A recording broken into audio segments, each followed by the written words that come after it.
Thank you, Karine.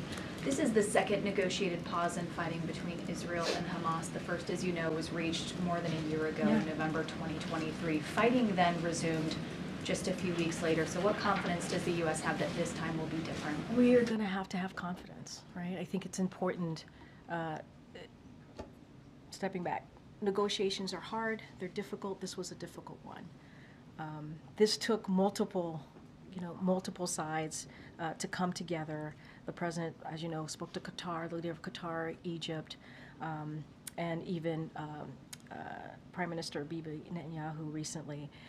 And this is what diplomacy looks like, having those continued conversations, making sure that voices are heard, and having those tough back and forth. And so we have to be, I think it is important to also be confident in that we can continue to get this done. And, Steve just asked me, why did we bring in, why did we bring in the Trump? This is why. Because we know that there has to be a continuation of this. We know that this first phase is about to start. There's going to be a second phase, and it's going to continue. We got to get to a place where this war is done permanently, ends permanently.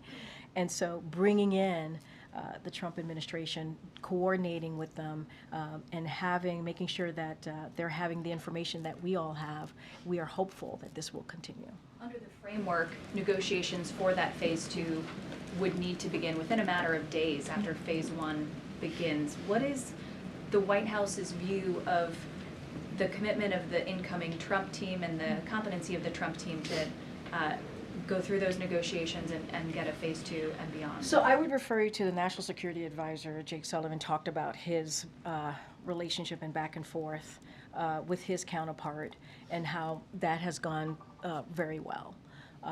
And so I think that's a good sign of how this is going to certainly move forward. Again, we have been in close coordination with their team, and we're going to continue to do that. We're going to continue to talk through with them on the next steps, and we're going to and what you have seen, really, what you have seen in the past, certainly a couple of days, couple of weeks, is one voice coming together in one voice to get this deal done.